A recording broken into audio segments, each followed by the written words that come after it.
This is how crypto actually works. What I'm about to cover is the only investment framework you'll ever need when it comes to investing in pure crypto assets. It is a mental model that will separate the temporary fads from the crypto assets that are consistently high-performing crypto investments. I've been in crypto for 9 going on 10 years. I've made over $1 million investing in crypto. I used to be a lawyer for some of the largest crypto exchanges globally, and right now I'm the CEO of a consultancy that advises on 9 figures of crypto capital. What I'm about to share won't capture the temporary, more socially driven manias, the things that are divorced from fundamentals. So think of meme coins, NFTs, those crypto fads that come and go with a couple months because they're very speculation driven. This framework doesn't try to capture that short-term stuff, and it doesn't try to. What this framework will do for you is it will make crypto investing boring and profitable for you. It will show you how to capture the Solanas, the Hyperliquids, the BitTensors, the Aaves before they blow up. It will let you invest with confidence and get the returns in crypto investing that have eluded you so far. It will tell you why some projects fail despite billion-dollar funding rounds. It will tell you why some investors get consistent 3x, 5x, 7x returns with very few misses. And this is going to be a framework that works until the end of crypto investing time, not just this cycle. And to set this up and get you in the right state of mind, I'm going to quote Elon. It is important to view knowledge as a sort of semantic tree. Make sure you understand the fundamental principles, the trunk and big branches, before you get into the leaves and details, or else there is nothing for them to hang on to. Most crypto investors, all they have, they've been in crypto for 5 years, 7 years even, and all they have is leaves. They have random facts. They don't have the trunk of knowledge. They know JP Morgan is doing the JPM coin. They know HBAR is ISO 20022 compliant. They know Elon wants to make Dogecoin the currency of Mars. All of that stuff is leaves. It's all useless random facts. JPM coin isn't something you can even invest in, yet people talk about it and care for some reason. And HBAR and Dogecoin are underperforming investments and are going to continue that way because people who care about that stuff are missing the solid trunk of knowledge of what crypto actually is. Crypto is about one thing only. It is about censorship resistance. It is not about making a faster financial system. It is not about composability. It is not about tokenization. It's not about cutting out middlemen. It's not even about decentralization. Decentralization is the architecture of the network that is required in order to get to the goal and the point of crypto, which is censorship resistance. Censorship resistance, if you're not familiar, it's kind of almost like a geeky political term almost. What it is the ability to operate without interference from adverse third parties. Adverse means hostile. So it's the ability to operate without interference from hostile third parties. When it comes to crypto applications, the hostile third party is typically government, but not always. And the reason that crypto can operate this way is because crypto are built on blockchains, and blockchains are typically, or at least the most successful crypto investments, are connected to decentralized networks that are difficult to censor and control. And censor and control means applying regulation and politics to. It's very difficult to apply regulation and politics to Ethereum or Solana or Bitcoin. This has been the entire point from day one. What we're looking at here is the Bitcoin Genesis block. It's the first block of the Bitcoin blockchain. This is the literal code that is in the block. And when Satoshi Nakamoto, the pseudonymous founder and creator of Bitcoin, when he mined the first block of the Bitcoin blockchain, he put this code into the block. He put the Times 03 January 2009 Chancellor on brink of second bailout for banks. And what that is it is a title of a newspaper at the Times, taken from the 3rd of January 2009 at the height of the financial crisis. And the reason that Satoshi put that into the first block is because he's making the statement and the comment that right now the monetary system in our society is so politically managed that you cannot divorce government and politics from our money. And so he designed Bitcoin as the first blockchain and crypto asset to be censorship-resistant money, a censorship-resistant store of value. And what I'm going to show you is that every crypto project that provides value to the market and in turn value to the person who invests in that project is providing value in a way that traditional systems cannot, because it is a censorship-resistant service. I want to correct a mistaken belief so many people have around blockchains and crypto. To be absolutely clear, there is nothing a blockchain can do that traditional infrastructure cannot. For example, the government could not inflate away the dollar. They could make the dollar fixed to the gold standard again, but the government chooses not to. And so Bitcoin becomes useful because it is a censorship-resistant version of money. Everything that is on Ethereum and Solana, all of the decentralized finance applications, there's no reason this stuff couldn't exist on Amazon Web Services or Alibaba Cloud or Microsoft Azure, any traditional centralized cloud server. There's no physics-based reason why those services can't exist like off of a blockchain and in the traditional systems environment. But the only reason that they do exist on a blockchain is because regulations do not allow them to exist off-chain. They don't allow them to exist in Amazon Web Services or Microsoft. For example, Bitcoin. It's a reserve asset no government controls. It has a hard cap supply. No central bank can inflate it. It is a censorship-resistant store of value. It is more portable. It is more accessible. It is harder than gold. It's a hard cap of 21 million. And even though gold is 10,000 years old as a store of value, Bitcoin has reached 5% the market cap of gold in just 16 years, and it's closing fast.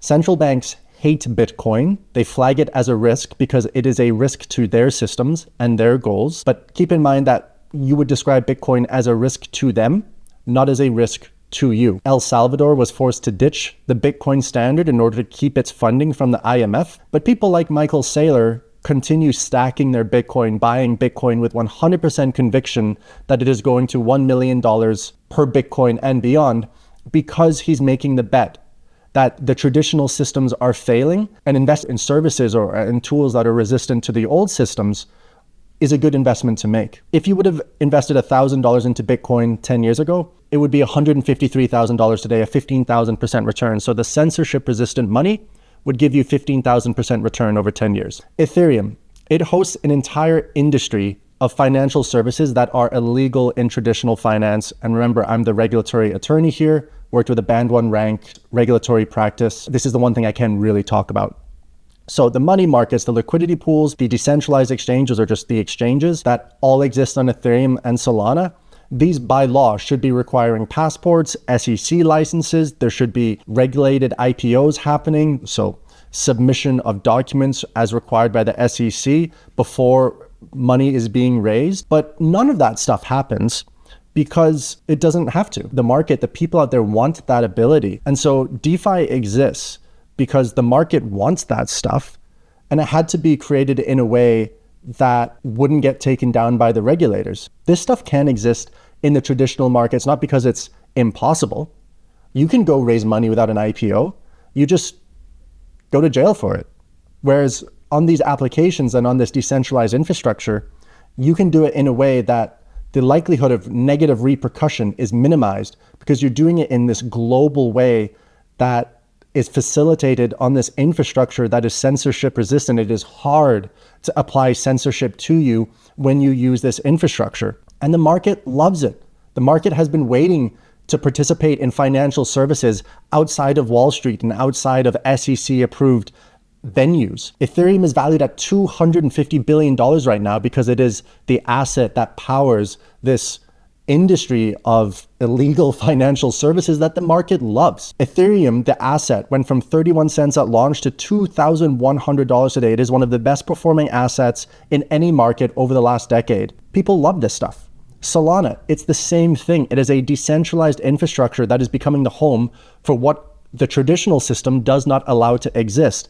Meme coins, casinos, prediction markets, AI agents that are managing money. None of that stuff is allowed under traditional market regulation. Pumped Up Fund has launched 11.9 million tokens. It's generated $1 billion in revenue now, almost, and anyone can do it from their phone. Pumped Up Fund lives on Solana, and it is finding so much product market fit. It is also being sued for listing unregistered securities. The FCA is investigating it. It's technically blocked from the US, the UK, the EU, but everybody accesses it with their phones just by slapping on a VPN. So this stuff is not allowed via the censorship. The censorship of the traditional systems don't allow for this stuff, but the market still wants it. These decentralized censorship-resistant applications are becoming a home for this stuff. And when there is product market fit, there is great investment opportunity. Solana was $14 in March 2021. It's $88 today in this bear market, so a 500% return. Hyperliquid, it is an unlicensed perpetual futures exchange, 24/7 perps that allows you to trade gold and oil 24/7. And this didn't exist in the US, the EU. The service just didn't exist until Hyperliquid came around.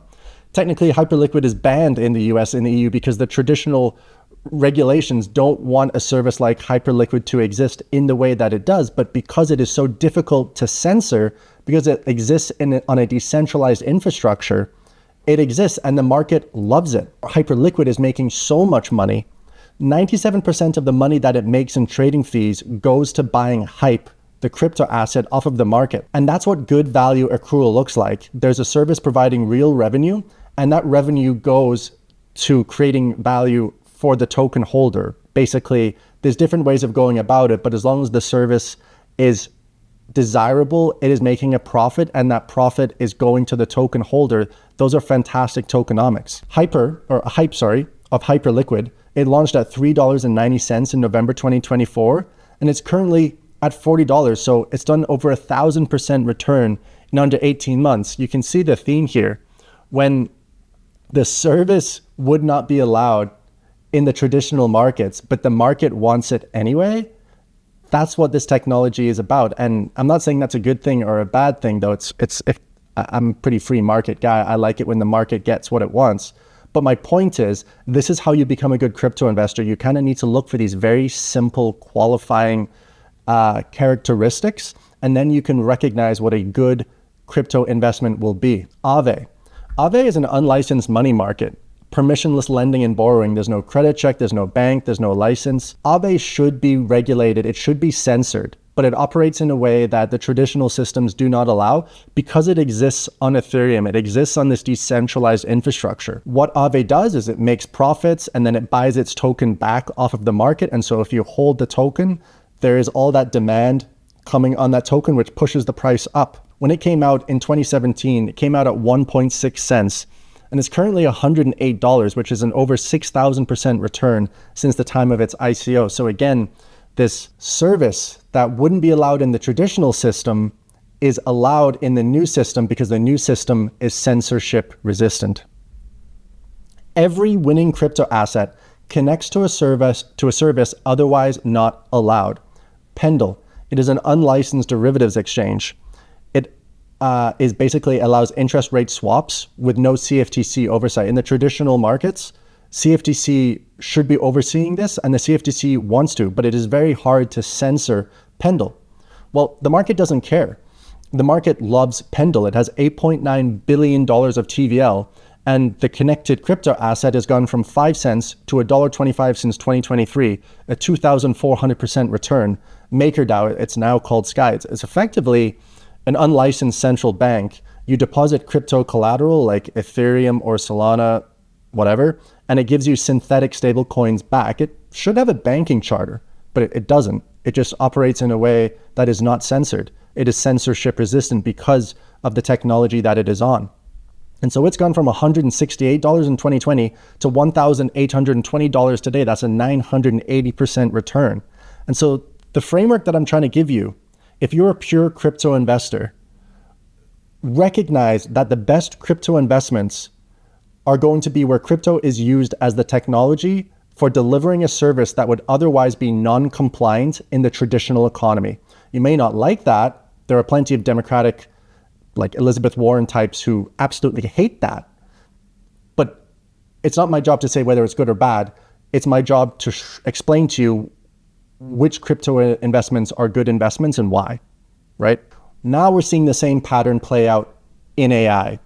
Google, OpenAI, Anthropic, they don't want to censor their models that they're providing to the market, but they are being forced to by the government, by regulations, in the exact same way that the banks are forced by the government to restrict the financial services they provide you. The EU is coming out with regulations, of course. The US is coming out with its executive orders. China is the worst. The models in China need to make sure their output aligns with the Communist Party ideals. So AI regulation is coming out, the censorship is coming out. But at the exact same time, the demand for BitTensor, which is a censorship-resistant solution that is on-chain and decentralized in architecture in order to be censorship-resistant, is increasing in demand. So you can think of BitTensor is to AI what Ethereum is to finance. It is this censorship-resistant service that is desired by the market. Tau, which is the crypto asset connected to BitTensor, it's gone from $30 to $757 and is currently sitting at $300 and climbing as I film this, 900% from the low. So again, the point of the technology is censorship resistance in order to deliver a service that the traditional markets that are censored cannot provide. This is why, as a lawyer, I hate all the discussion in crypto around regulation, because when you talk about regulation, you're trying to regulate what is designed to be regulation resistant. And if you make something regulated, the traditional systems can just provide it in a better way than the blockchain can. The only point of this decentralized technology is to deliver the stuff that the traditional systems don't allow.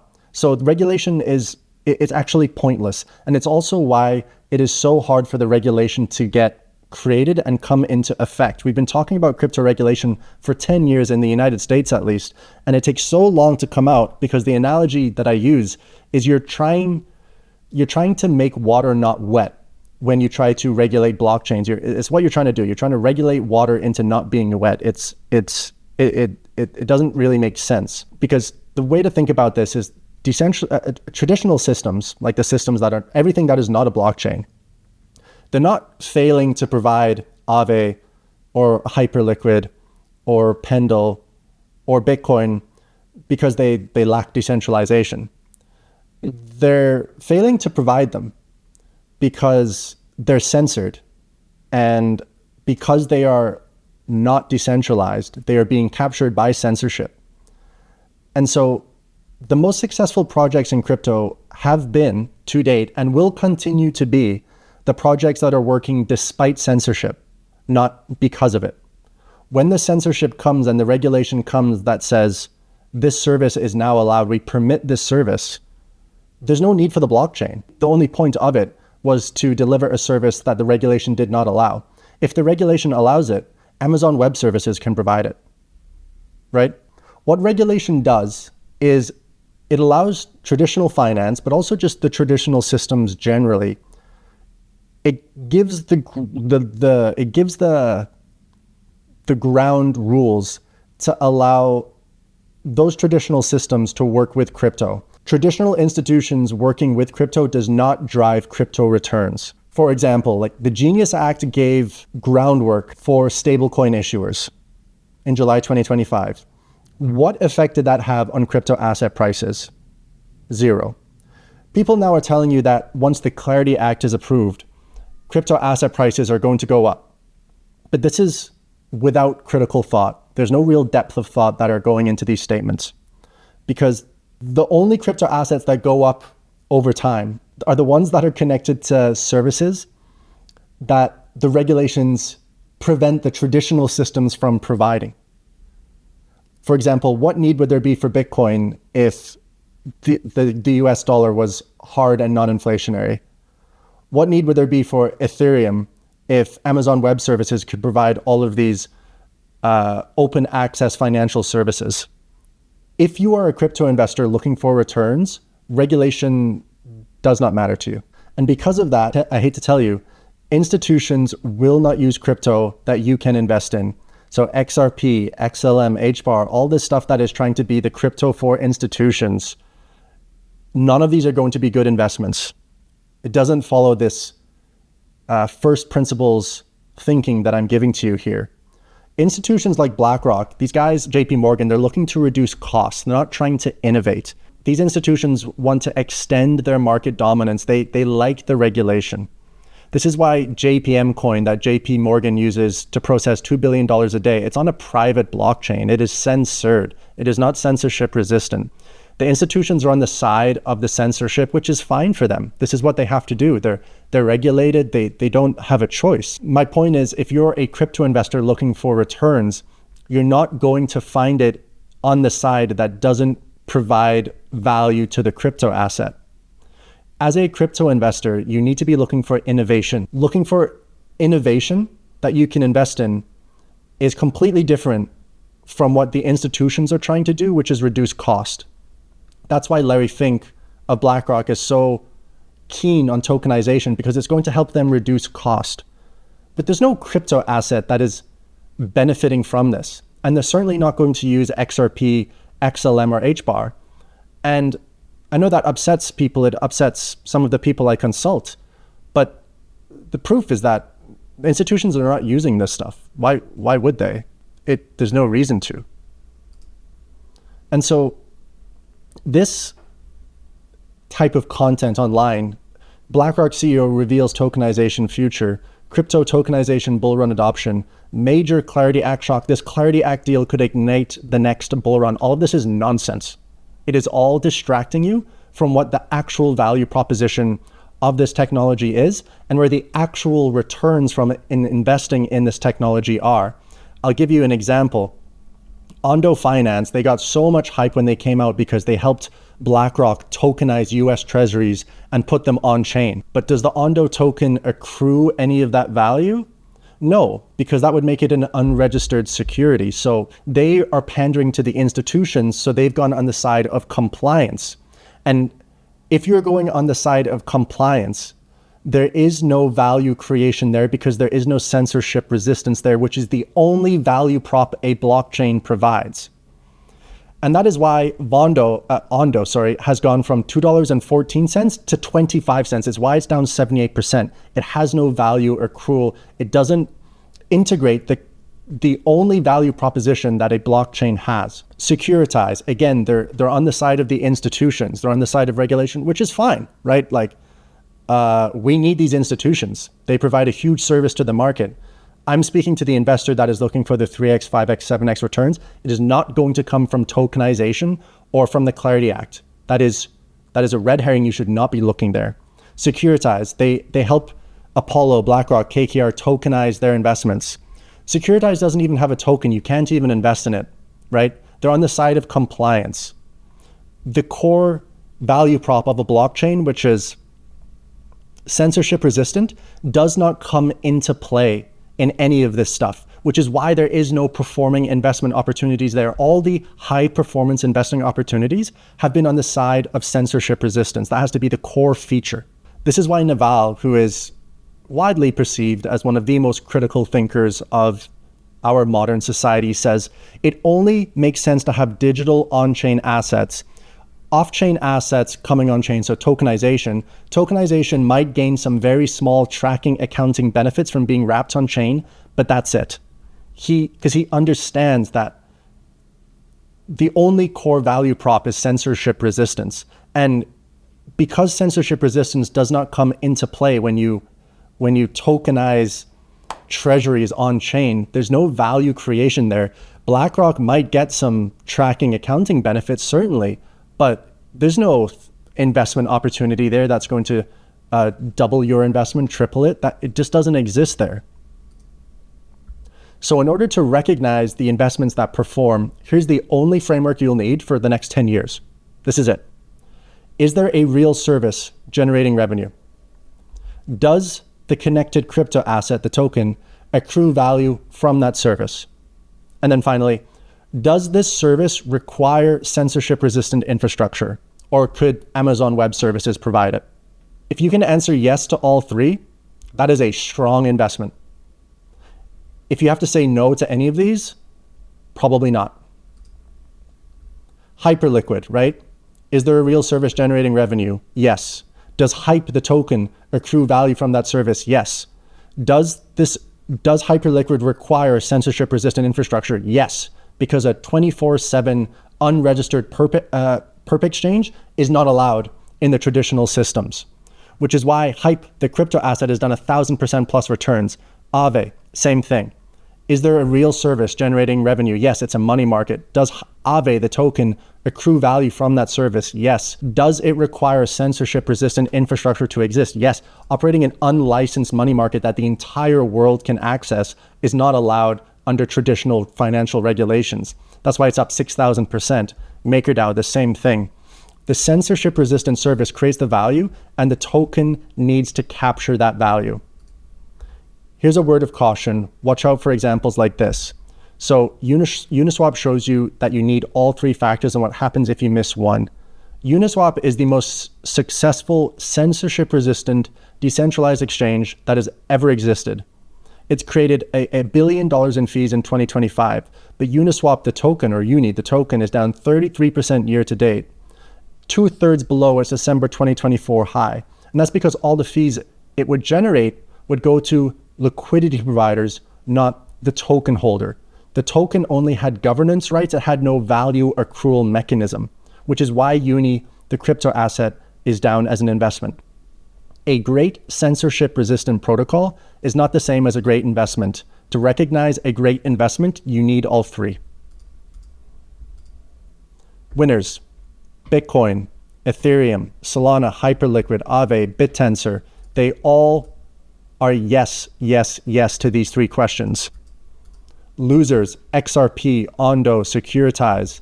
They are no to to at least one of these questions. You need a real service. The token needs to capture the value, and that service needs to only be possible because it was built under censorship-resistant infrastructure. If you're somebody who is just looking for exposure to blockchain generally in some way, you can buy Circle, you can buy Coinbase, and you'll be okay. But if you're wanting crypto investing returns that are doing those 3x, 5x returns, you got to be following what I'm saying here and applying this framework.